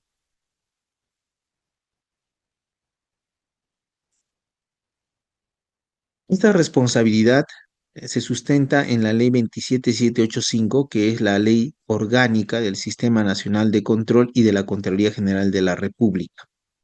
La Contraloría General de la República es un órgano constitucional a cargo del Sistema Nacional de Control que envuelve a todos los sistemas administrativos.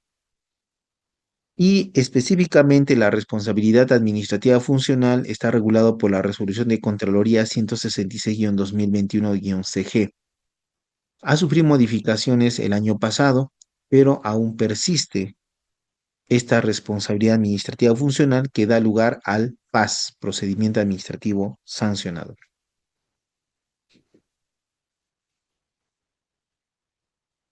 Veamos los principios. Em, También contempla la legalidad. Dice, solo por norma con rango de ley cabe atribuir a las entidades la potestad sancionadora y la consiguiente previsión de las consecuencias que a título de sanción son pasibles de aplicar, igualito al disciplinario. Tipicidad. Solo las conductas establecidas en la ley constituyen infracciones. En el PAS se requiere la adecuación entre el hecho imputado y la infracción, no admitiéndose interpretaciones extensivas o aplicaciones por analogía en contra de los administrados. Esto es importante, porque en este caso no existe la posibilidad de remisión reglamentaria para tipificar estas infracciones.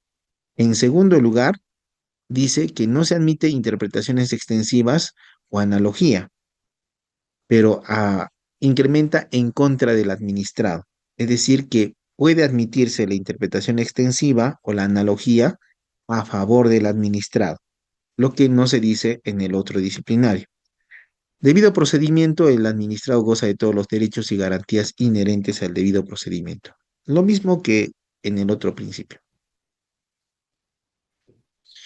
Razonabilidad, dice, la decisión de los órganos del PAS mantiene la debida proporción entre el interés público y los medios a emplear, para que estos respondan a criterios de adecuación, necesidad y proporcionalidad.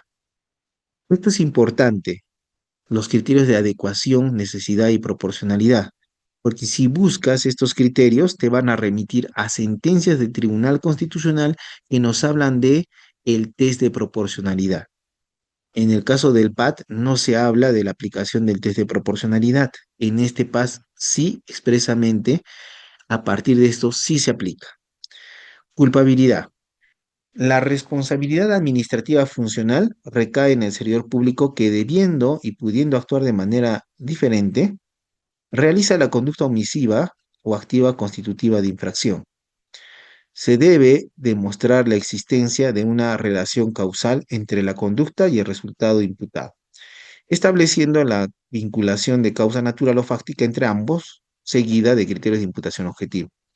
Esto es importante porque en la culpabilidad se contiene el principio de causalidad del disciplinario, pero aquí se hace una precisión adicional, la posibilidad de aplicar criterios de imputación objetiva, como es riesgo permitido, principio de confianza, prohibición de regreso, entre otros criterios de imputación objetiva.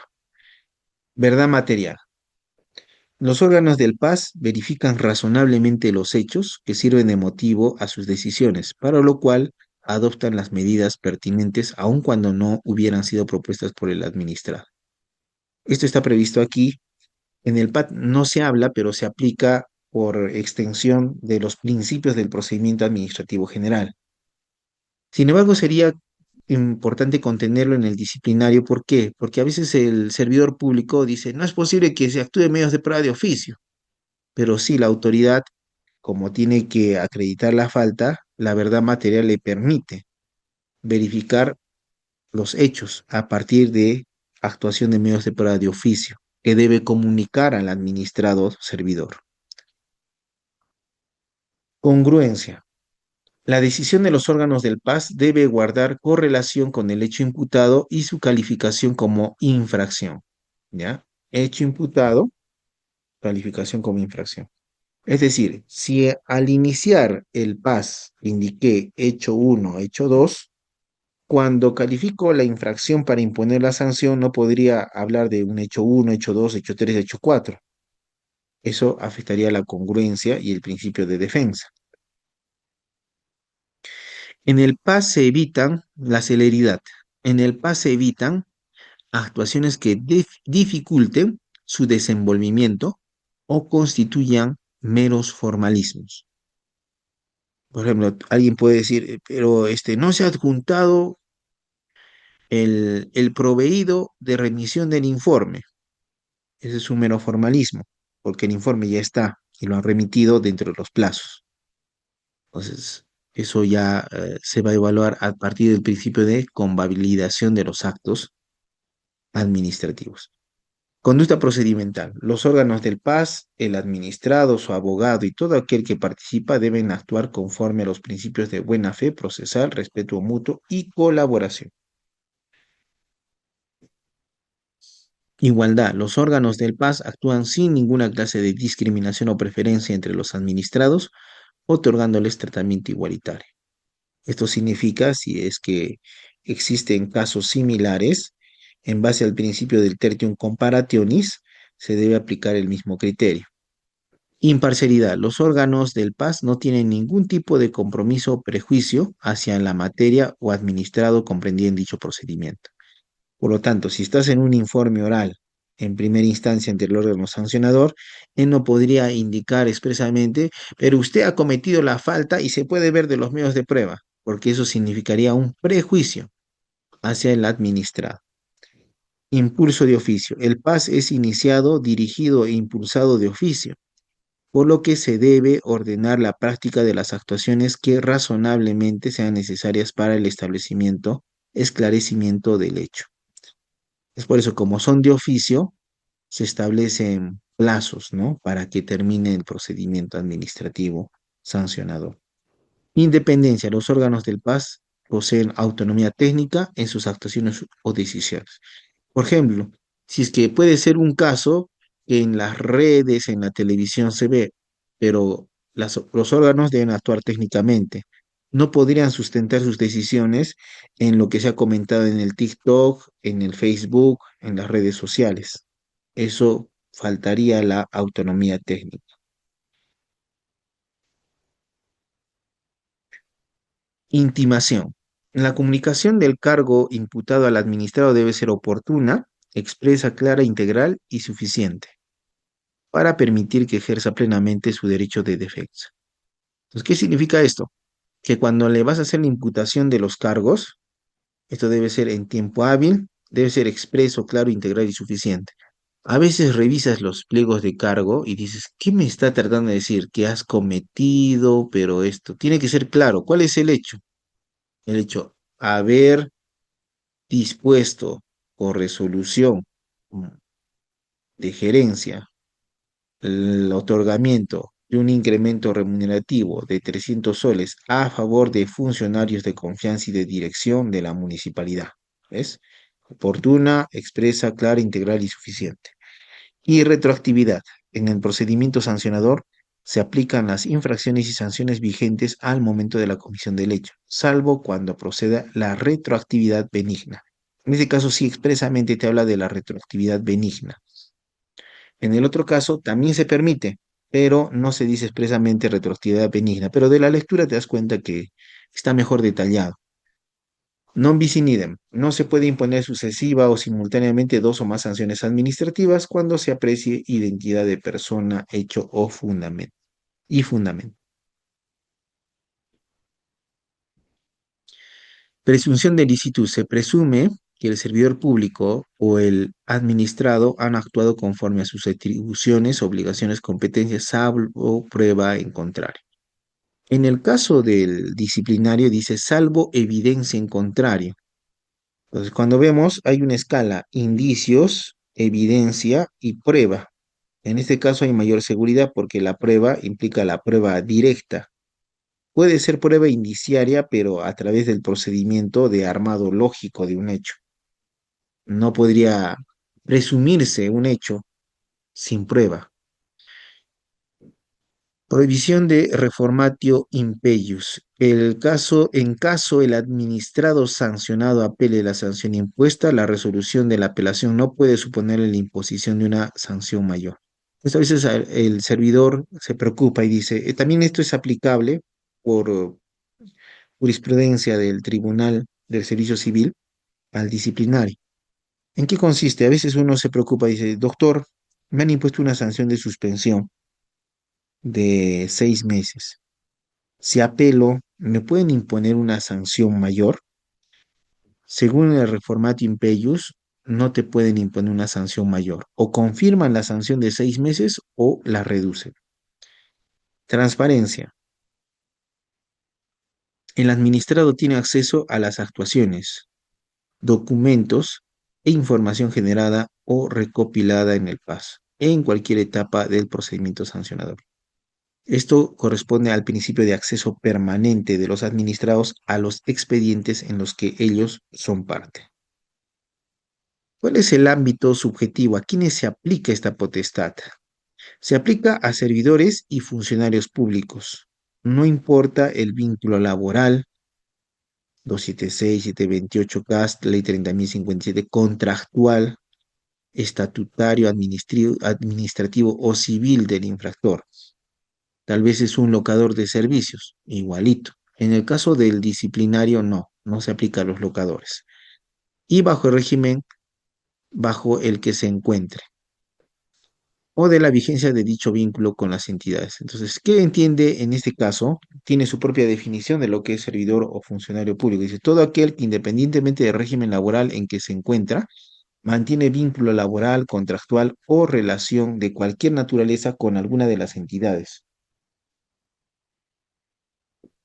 y que en virtud de ello ejerce funciones en tales entidades. O sea, no importa el régimen ni el vínculo contractual o la relación. No se encuentran comprendida en dicha potestad sancionadora la persona que preste o prestó servicios en las entidades privadas, entidades no gubernamentales y entidades internacionales que perciben o administran recursos y bienes del Estado. Por ejemplo, en una empresa pública, esos funcionarios no están sujetos a este tipo de responsabilidad. Se encuentran exceptuados de la potestad sancionadora de la Contraloría los titulares de los organismos constitucionalmente autónomos y las autoridades que cuentan con la prerrogativa de antejuicio político. En este caso, en este procedimiento administrativo sancionador a cargo de la Contraloría en contra de servidores y funcionarios, no se habla de faltas disciplinarias, la palabra es infracciones. Y esas infracciones, en este caso, solamente están previstas en el artículo 46 de la Ley 27785, la Ley Orgánica del Sistema Nacional de Control. Actualmente, actualmente, en el año 2025 se ha expedido la sentencia del Tribunal Constitucional 26-2021-PI/TC y ha declarado la inconstitucionalidad de algunas infracciones y también algún elemento normativo de la infracción. Por lo tanto, después de esta inconstitucionalidad declarada, solamente existen 28 infracciones declaradas constitucionales, de 32 que estaban prescritas en la ley 27785. Un ejemplo es la infracción grave 23, de contravenir las disposiciones que regulan el régimen de ingresos, remuneraciones, dietas o beneficios de cualquier índole de los funcionarios y servidores públicos, ocasionando perjuicio al Estado. Esta infracción es considerada como grave. Si el beneficio es propio o se ha generado grave afectación al servicio público, aquí precisión. En todas las infracciones se hacía referencia a grave afectación al servicio público. Debido a la ambigüedad del término, se le ha declarado inconstitucional. Entonces, cuando habla de grave afectación al servicio público, se entiende como un opuesto. Entonces, la infracción es muy grave. Siguiendo la temática de todo procedimiento administrativo sancionador y garantizando el debido proceso, se hace la división de los órganos sancionadores en dos. Los órganos instructores, que conocen de los hechos remitidos al PAS contenidos en los informes emitidos por los órganos del sistema. Ellos instruyen. Y los órganos sancionadores que asumen competencia respecto de los pronunciamientos y procedimientos tramitados en los órganos instructores. En el caso del procedimiento administrativo disciplinario, cuando apelas, te vas al Tribunal del Servicio Civil, que es un órgano de la Autoridad Nacional del Servicio Civil, conocida por Servir, y a su vez está adscrito a la presencia del Consejo de Ministros. En el caso del PAS, en contra de los servidores y funcionarios, si apelas, se va al Tribunal Superior de Responsabilidades Administrativas, que es un órgano dentro de la Contraloría General de la República, que es un órgano constitucional creado por la Constitución del 93. El Tribunal Superior de Responsabilidades Administrativas conoce las apelaciones presentadas contra las resoluciones emitidas por los órganos de la primera instancia a nivel nacional. ¿Cuáles son las etapas de este procedimiento administrativo sancionador? Como indicamos al inicio, previamente debe haber un informe de control posterior que haya determinado la existencia de presunta responsabilidad. Eso motiva que se emite una resolución de inicio de paz a la cual se adjunta el pliego de cargos. Esto se notifica al administrado. Paralelamente, mientras el administrado está viendo lo que ha acontecido, el órgano instructor de la Contraloría comunica a la entidad pública donde elabora el administrado que no puede conocer ninguna situación respecto de los hechos. O sea, no puede abrir proceso administrativo disciplinario. Ahora, notificado el administrado, tiene el plazo de 15 días hábiles para presentar sus descargos. No hay prórroga como en el disciplinario, son 15 días hábiles. Después empieza la actividad probatoria. Realizada la actividad probatoria, se emite el pronunciamiento del órgano instructor. Si propone sanción, lo remite al órgano sancionador. Recepciona el órgano sancionador. El órgano sancionador notifica de su abocamiento y comunica al administrado el pronunciamiento del órgano instructor. Este puede solicitar el uso de la palabra. Se realiza la audiencia y se emite la resolución final en primera instancia, que puede archivar o imponer sanción al servidor o funcionario. ¿Qué sanciones le puede imponer? En este caso, a diferencia del disciplinario donde se puede imponer sanción de amonestación, suspensión y destitución, las sanciones en el PAS son inhabilitación para el ejercicio de la función pública no menor de 60 días calendario, ni mayor a un año para las infracciones graves. Y B, la inhabilitación para el ejercicio de la función pública no menor a 1 año hasta 5 años para las infracciones muy graves. Aquí también, como en el otro caso, se establecen eximentes de responsabilidad, caso fortuito o fuerza mayor debidamente comprobados, también lo hemos visto en el anterior caso, obrar en cumplimiento de un deber legal o el ejercicio legítimo del derecho de defensa, la incapacidad mental debidamente comprobada por la autoridad competente siempre que ésta afecte la aptitud para entender la infracción, la orden obligatoria de la autoridad competente expedida en ejercicio de sus funciones, eso no está previsto como eximente en el disciplinario, el error inducido por la administración o por disposición administrativa confusa o ilegal, si está contenido, la subsanación voluntaria por parte del posible sancionado del acto u omisión imputado como constitutivo de infracción administrativa con anterioridad a la notificación del pliego de cargos que forma parte de la resolución de inicio del procedimiento sancionador. Esto también es interesante. En el caso del procedimiento administrativo disciplinario, la subsanación voluntaria solamente atenúa la responsabilidad, no le exime. En el procedimiento administrativo sancionador en la Contraloría, la subsanación voluntaria antes de que le inicien procedimiento sancionador al servidor o funcionario lo exime de responsabilidad. Y lo último, la actuación funcional en caso de catástrofe, desastres naturales o inducidos, estado de emergencia o emergencia sanitaria, cuando los intereses de vida, integridad, seguridad, salud, alimentación, orden público, patrimonio, hubieran requerido acciones inmediatas indispensables para evitar su inminente afectación. Ejemplo, en la época del COVID se dictaron estados de emergencia por decreto supremo. Se tenía que disponer de medidas de teletrabajo, contratar personal. Los procesos de selección se realizaron en situaciones netamente para garantizar la prestación de servicios públicos. Entonces, si se afectó algún sistema administrativo, este eximente de responsabilidad es la útil para no tener ninguna sanción. Recursos administrativos. En el PAS solo procede el recurso de apelación, a diferencia del disciplinario, donde sí puedes interponer reconsideración. En el PAS, ante la Contraloría, solamente procede la apelación al Tribunal Superior de Responsabilidades Administrativas, que revise en segunda y última instancia administrativa la decisión de la sanción.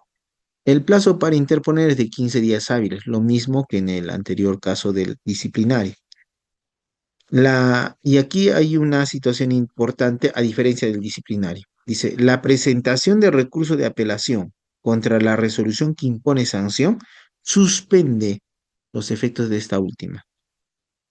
En el disciplinario, te imponen la sanción de suspensión o destitución, al día siguiente ya se te ejecuta, pese a que interpongas un recurso. En el sancionador de la Contraloría se suspende los efectos por la apelación. Por último, tenemos la prescripción y la caducidad. Aquí hay diferencia.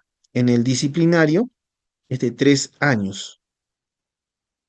En el PAS de la Contraloría, la potestad sancionadora prescribe a los 4 años. Respecto del procedimiento sancionador, se habla de la caducidad. El equivalente en el disciplinario es la prescripción del procedimiento sancionador. En el caso del disciplinario, prescribe en 1 año. En el caso del sancionador, caduca en 2 años. Con lo cual culminamos la exposición del día de hoy sobre la responsabilidad administrativa de los trabajadores CAS. Muchas gracias, doctor, por su excelente ponencia. Ahora pasamos a una breve ronda de preguntas. Con estimado colega, los invitamos a que, por favor, puedan levantar su manito, puedan activar su micrófono para que la clase sea un poco más dinámica, interactiva, y el doctor lo pueda atender y responder sus dudas con mayor claridad. Podemos ir iniciando ahorita con algunas preguntas que tenemos en el chat. Comenzamos con una de Hans. Dice, doctor, una pregunta. ¿Se puede sancionar administrativa, civil y penalmente un servidor público? Es decir, una triple sanción. Sí, de hecho sí, por la diversidad de fundamento. Puedo denunciarlo por malversación de fondos, puedo aperturarle un PAS ante la Contraloría y también puede demandársele por indemnización de daños y perjuicios a favor del Estado, si es posible. Muchas gracias. Agustín Chota, ¿puedes activar tu micrófono, por favor? Buenas noches, doctor. Mi pregunta es, doctor, el servidor público que trabaja en una entidad de salud como auxiliar administrativo, a quien le están abriendo un proceso administrativo sancionador, este servidor es abogado, ¿puede, doctor, realizar defensa, su derecho de defensa? ¿Puede ser abogado de su propia causa, doctor? Más allá de que tal vez más adelante le puedan realizar algún proceso por realizar esta defensa, doctor, propia de su derecho, y podría tal vez ayudar realizar patrocinio a sus compañeros por el tema del abuso que hay por parte del administrado. Ya, uno, en causa propia, todos podemos ejercer nuestra defensa. Es decir, puedo ser abogado en mi propia causa. Sí se puede ejercer. Pero lo que no se puede hacer, y eso hay que ver en el Código de Ética de la Función Pública, es ejercer defensa en procesos y procedimientos en contra de la entidad pública en donde laboras, porque eso ya es una falta disciplinaria grave. No es, tiene que entender ese servidor que él está para servir al Estado, a su entidad pública. Si no le parece en lo que hace, él solamente puede presentar las denuncias administrativas comunicando a las autoridades para que hagan las labores, pero él no puede ejercer la defensa de otros servidores públicos, porque eso implica faltar a la imparcialidad y otros principios que están en el Código de Ética de la Función Pública. Pero en su propia causa sí lo puede realizar, doctor, Sí, en su propia como causa sí abogado. puede, como abogado, él puede defenderse a sí mismo, no hay Gracias, problema. doctor. Gracias. Muchas gracias. Janet Flores nos comenta un caso muy curioso. Buenas noches, doctor. Una consulta. A un director de un centro educativo fue doblemente sancionado por matricular alumnos fantasmas, pero estos alumnos fueron matriculados en noviembre. Entonces está siendo sancionado uno por matricular y otro por aceptar los alumnos de dichas fechas. ¿Es prudente sancionar dos veces por una misma causa? A ver, repíteme, por favor. Le repito. Ujú. Una consulta. Un director de un centro educativo fue doblemente sancionado por matricular alumnos fantasmas en un centro educativo, pero estos alumnos matriculados fueron matriculados en noviembre. Entonces está siendo sancionado uno por matricular y otro por aceptar alumnos en dichas fechas. ¿Es prudente sancionar dos veces por una misma causa? Si es que cada hecho tipifica en una falta, eso ya es en el régimen magisterial, conforme a la ley de régimen magisterial, si tipifica, entonces allí estamos ante un concurso real de faltas, lo que significa que los hechos tal vez tipifican en diversas faltas y no se afecta el non bis in idem. Ahora, si ves que es solamente un hecho y ese hecho lo están pretendiendo tipificar para imponer doble sanción, allí sí se afecta el non bis in idem. Muchas gracias. Héctor también nos está preguntando, doctor, una pregunta. ¿Qué pasa si es que el supervisor incurre al mismo tiempo en responsabilidad disciplinaria y funcional? ¿Quién asume la responsabilidad? Em, El administrador, porque él hay que verificar si su conducta tipifica en una falta de la 30.057 y si en la continuidad de las faltas tipifica también en una infracción de la ley de la Contraloría. Ya, ya vamos acabando las preguntas. Si en caso tienen una duda, una pregunta, pueden levantar su mano y el doctor los atenderá. Vamos, una pregunta más y luego pasamos con Diego. Hans nos está preguntando, en el caso que siendo un servidor público incumplo alguna de mis funciones, ¿puedo ser sancionado por un PAD y por un PAS? No, si incumples con tus funciones y esas funciones, generalmente el incumplimiento de funciones deriva a negligencia y la negligencia es una falta del PAT. no se tramita en el PAS. El PAS es cuando tú haces uso indebido de recursos públicos del Estado derivados de sistemas administrativos. Tú me dices, yo lo que he hecho es, me dijeron, pasa los informes, no me alcanzó tiempo, no pude, no lo hice. Ah, entonces, incumplimiento de obligaciones. Ahora, esas obligaciones tienen que decirte en qué norma, documento de gestión están claramente establecidas que tú debías cumplir. Tampoco yo no puedo decir, es tu obligación. Y no te digo, ya, ¿y en qué norma está que esa obligación es mía? Porque el principio de tipicidad implica que está prohibido establecer obligaciones no previstas en las normas. Entonces, puede parecer una obligación, pero si no está previsto, no me puedes exigir. Muchas gracias. Diego, ¿puedes activar tu micrófono, por favor? Sí, buenas noches, doctor. Buenas noches con todos. Doctor, usted indicó que cuando hay un procedimiento administrativo disciplinario, el propio trabajador por su causa puede hacer uso de su defensa, ¿no?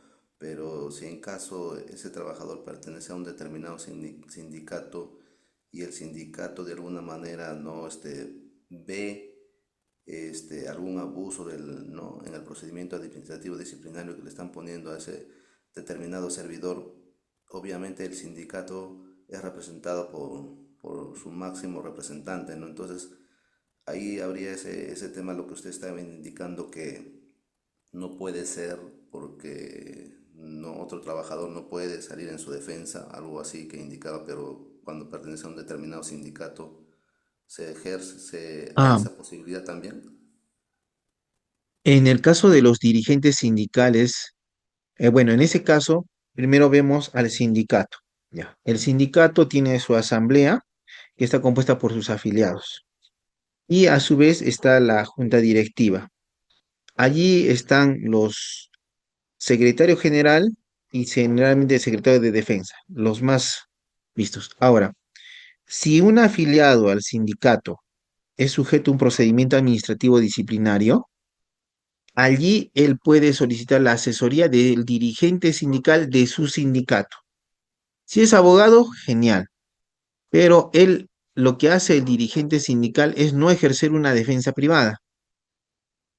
Él puede sellar los documentos, pero como secretario de general o secretario de defensa. Él no podría sellar o indicar que yo vengo como abogado, patrocinador. Él viene como dirigente sindical, representante del sindicato de donde nuestro compañero es afiliado y venimos a hacer la asesoría correspondiente en defensa de los intereses de nuestro afiliado. Esa es la forma. Puede usar, ¿no? Las artes del abogado, ¿no? Dirigirse, pero él no puede hacerlo con su firma. Voy a firmar los escritos abogado del servidor. No. Podría él sí poner su sello, secretario de defensa, con su firma. Eso sí puede, pero no tiene que evitar esa sutileza, ¿no? Ah, ok, gracias, doctor. Ya vamos terminando con las preguntas. Jack nos está preguntando, doctor, ¿a los supervisores de obra y a los residentes de obra se les puede aperturar PAT? Si es que son contratados por CAS 728-276, sí. Si son locadores de servicio, recibidos por honorarios, no se les abre PAT. Andy Mendoza nos está preguntando, aparte de los locadores, ¿existe otros trabajadores que no se les aplica el PAT? No, a todos los trabajadores se les aplica. Bueno, ya vimos en ese el ámbito subjetivo, generalmente los funcionarios de alta dirección y de elección popular no les aplicas el PAT, les es posible aplicar el PAS. Agustín, ¿puedes activar tu micrófono, por favor? Sí, sí, doctor José, para preguntarle, el servidor público que ha tenido un proceso judicial, que ha, que ha tenido una sentencia firme a su favor, ¿puede este servidor realizar el proceso de ejecución como abogado de su propia causa? Sí, normal. Existe un convenio internacional que nos permite ejercer nuestra propia defensa en causa propia. No hay problema. O sea, puede firmar un escrito. Lo que va a pasar es de que no hay costas ni costos en ese caso. No, bueno, no hay costos porque él mismo ejerce su defensa. Pero doctor, mi duda es, Este abogado en su trabajo es un técnico de enfermería, pero ha estudiado derecho y quiere realizar su defensa propia. Normal, él puede hacer uso de su ejercicio profesional para defenderse. Sí es Gracias, posible. doctor. Gracias. Ujú. Ya, pues activa tu micrófono, por favor. Buenas noches, colegas. Buenas noches, doctor. Mi consulta va, doctor, con la nueva ley que ha salido ahora último de que reconoce CTS a los CAS y bonificación por en julio y diciembre. Ahora, ¿eso se aplica ya desde ahora, desde julio? O porque estoy escuchando que en algunas otras entidades no van a pagar esa bonificación. ¿No es obligatorio para las entidades pagar ya esas bonificaciones si ya se publicó la ley? Eso quería preguntarle. Bueno, jurídicamente sí se puede, están obligadas a cumplir con el pago. Ahora, cuando hablas de entidades públicas, lo ves desde el punto de vista administrativo, presupuestal y jurídico. Jurídicamente se puede pagar, pero administrativamente debes verificar y si hay presupuesto. Entonces tú puedes decir, pero va a incurrir en responsabilidad si no me paga. Es probable, pero justo has visto las eximente de responsabilidad. Caso fortuito, fuerza mayor, no tengo plata, no puedo hacer nada, no te puedo pagar en el tiempo, pero sí debe pagarte jurídicamente hablando. Muchas gracias. Richard, puedes activar tu micrófono. Buenas noches, doctor. Quería hacerle una consulta respecto al caso de la Contraloría que estaba escuchando mucho. Resulta que hay varios compañeros CAS que han ganado un proceso judicial en contra de la Contraloría, en el sentido de que han sido indeterminados y no se están ejecutando las resoluciones judiciales que le han ganado a la Contraloría. Quería saber en qué incurre eso el director o el ejecutivo o el alto mando de esa institución y por qué no se le repone, o sea, por qué no hacen caso a las resoluciones judiciales, tanto así de que también están hablando en el Congreso de que se está presentando un proyecto de ley para que esas personas ingresen a esa institución. Bueno, no tiene, bueno, como le dije, cuando uno trabaja en la administración pública, el trabajador exige, pero a veces los funcionarios no están en la capacidad de cumplir.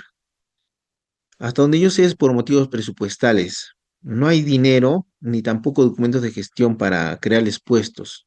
Si ellos crean puestos usando créditos, les van a abrir proceso. Entonces ellos quieren hacerlo todo conforme a ley. Si lo meto, yo cumplir con las sentencia y te meto como sea, yo voy a incurrir en responsabilidad. Así es que yo no voy a jugarme por eso. Yo lo único que le digo, señor juez, mire, tengo que hacer esto. Porque si es que el juez me exige que yo tengo que cumplir, se pone más bravo, yo le hago su queja al juez, porque el juez también debe preservar el interés público de la comunidad. No es una empresa, es una entidad pública. Entonces, eso es la discusión allí. Por eso, jurídicamente eso, pues, tienen que presentar requerimientos, presenta denuncias. Pero a veces yo he tenido procesos donde por motivos presupuestarios no había plaza, habremos estado 5 años litigando hasta que el MEP soltó el dinero, solitos, ¿ah? En este caso de la Contraloría General, todavía como hay una asociación de extrabajadores, ellos están moviendo. Ahora, el proyecto de ley también es proyecto. Tendría que verse si es que pasa a ser una ley. Si nunca es una ley, es solamente un proyecto, nada más. Ya, muchas gracias por la pregunta. Vamos ya con la última pregunta para terminar esta sesión. Francisco nos está preguntando, ¿es viable un procedimiento disciplinario y sancionador para un CAS por hostigamiento laboral? Sí, en el caso de la ley 30.057 se contempla como falta el acoso moral y el acoso sexual. El acoso moral es lo que corresponde a los actos de hostilidad laboral. En el caso del CAS, a diferencia del 728, no se regula un detalle, ¿no? De cuáles son esos actos de hostilidad. Por lo tanto, nos vamos a un convenio de la OIT. Hay un convenio de la OIT sobre violencia y acoso. Allí te da una definición del acoso y esa definición es bastante extensa. Al ser extensa, permite que se puedan establecer cuáles serían esas conductas que serían actos de hostilidad y que serían pasibles de un proceso administrativo disciplinario en contra del autor del acto de acoso. Muchas gracias por sus preguntas. Ya con esta ronda de preguntas damos por concluida la sesión de esta noche. Agradecemos bastante su participación, estimados colegas, y expresamos un especial reconocimiento una vez más al doctor por su excelente ponencia. Doctor, unas últimas palabras para terminar esta noche. Sí, agradecerles por la atención. Como ustedes han podido ver, hemos visto la responsabilidad administrativa desde dos ámbitos, el PAT y el PAS.